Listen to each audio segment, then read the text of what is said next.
Hey friends, welcome back to Project Winston.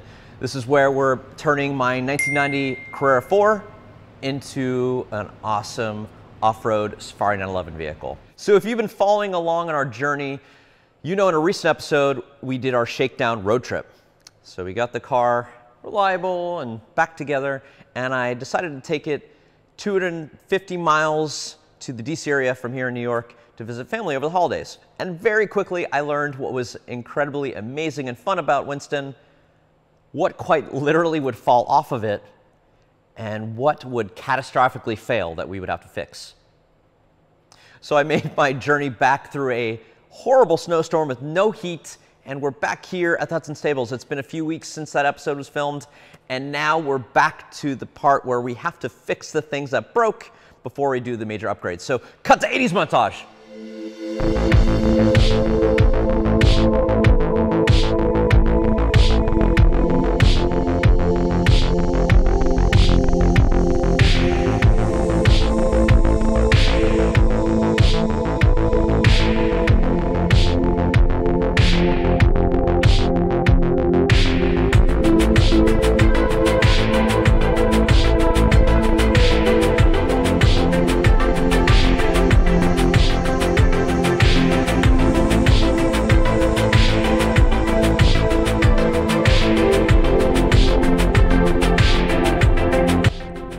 With a little bit of manhandling, the gauges are out.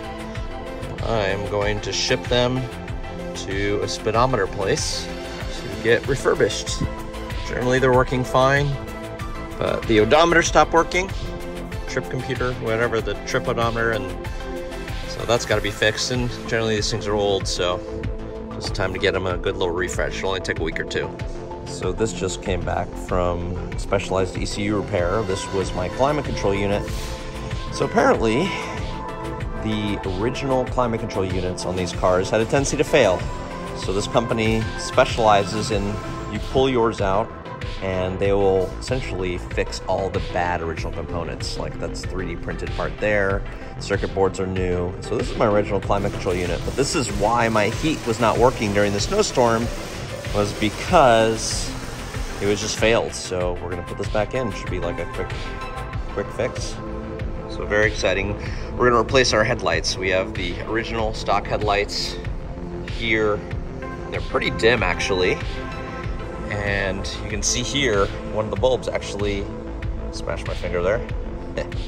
You can see right here, one of the bulbs actually exploded within the housing recently. Who knows how that happened? So we're going to replace them with our beautiful new HID headlights by 911.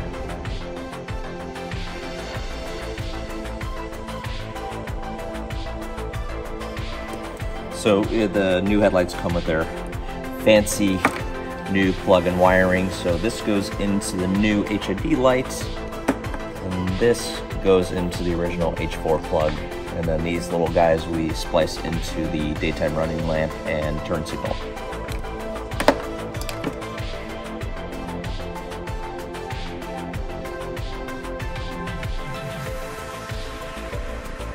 Check that out.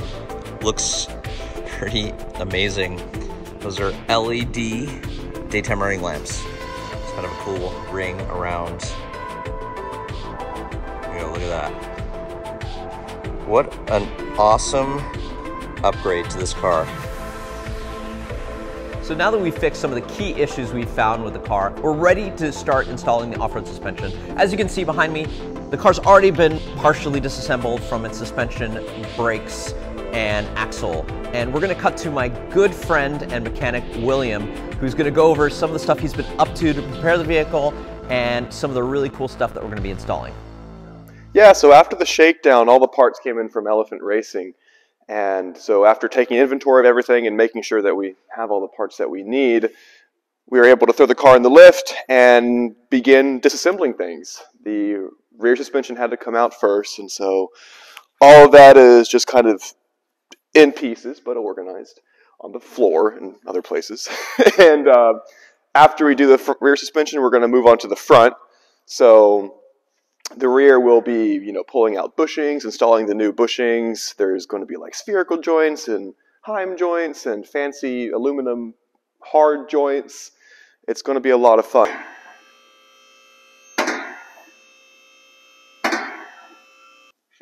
That's the axle harmonizer. That's a real thing? No. No, it's not. Where's the blinker fluid? Somewhere here. Don't hit it too hard.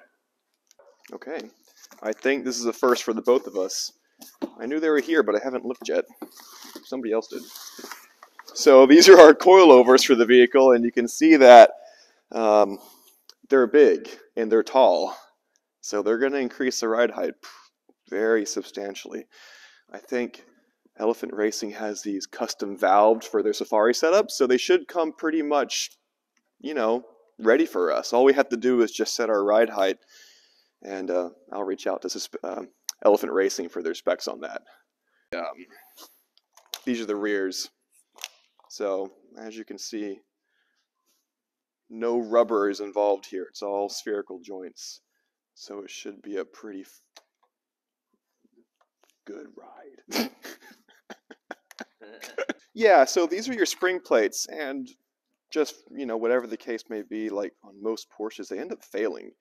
Not failing catastrophically, but the boots get torn up, they get a little bit sloppy, and it's just a common wear item on Porsches. It's a pretty important part, and it's one of the components in your rear trailing arm.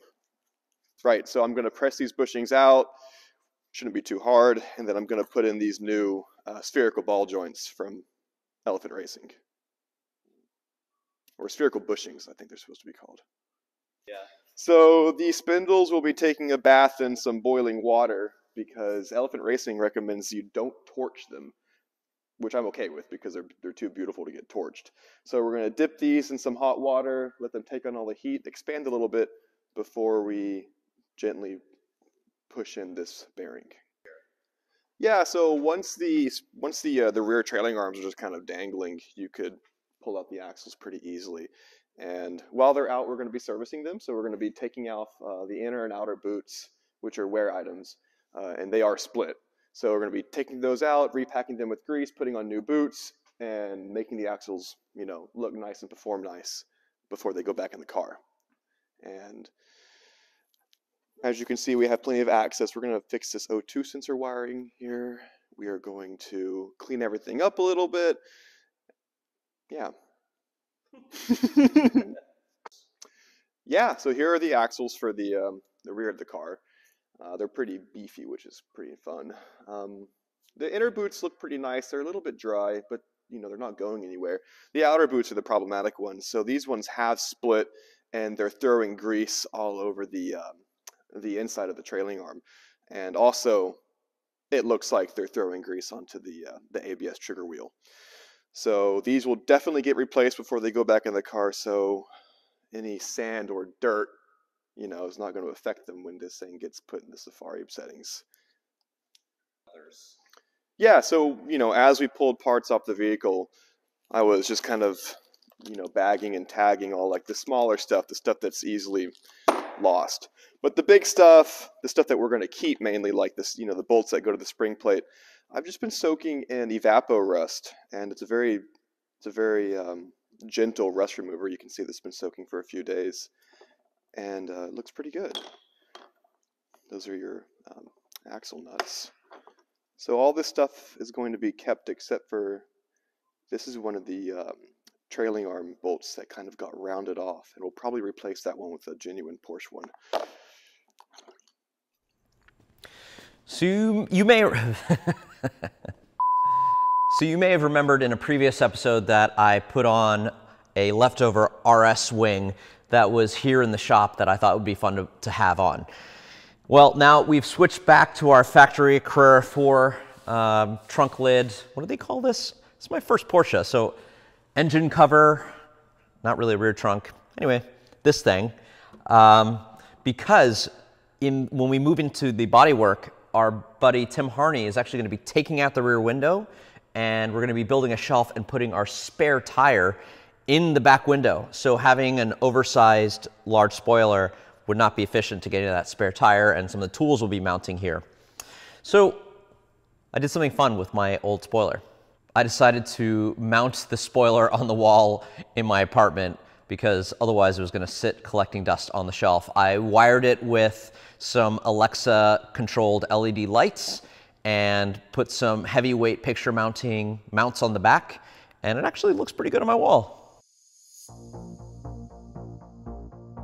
All right. So you've been busy, I've been away. It looks like you've accomplished a lot, yep. but also looks like you've done nothing. Yep. So do you want to talk in general terms what you've been doing the last couple of weeks, what's been accomplished, I guess? Yeah, I guess it's funny because I think last time you saw it, it looks like this. Yes. Except since we were last here, everything's been taken out. All the bushings got changed, so like the spring plate bushings, the trailing arm bushing, which was big. All the front bushings got swapped out, and now I'm just working on reassembling everything back together. So you're like, we're like a crazy build deadline schedule, trying to get everything done, because, you know, if you can imagine, we're doing general maintenance, suspension, brakes, and then it has to go, we had to schedule in bodywork for Tim Harney, and he's been waiting anxiously for it, but we're also like waiting for parts for things to get figured out, and then like the interior people are waiting for it in Wisconsin, then paint folks are waiting for it, and the engine folks, so it's tough. So you've been great taking the pressure on. What's been like one of the biggest challenges about doing this? Definitely working with the aftermarket components from Elephant Racing, because they look like Porsche parts, but they're not Porsche parts. Sure. So they're not fitting like properly, or? Yeah, the fitment is it's not necessarily that they're not fitting properly. Everything's going together well. It's just that you're working with non-traditional components. Gotcha. So it requires extra care. Okay. Yeah. Yeah, and you've been like having to order a bunch of different parts to get things to like fit on. Yeah, exactly. And then you like redid our axles. They were like funny shaped, so kind of getting them all like fixed, and so that the new like boots fit on. Yep. But things are looking really good. And what do you have, like 3 more days of work, and then I'd say about a half week of work left.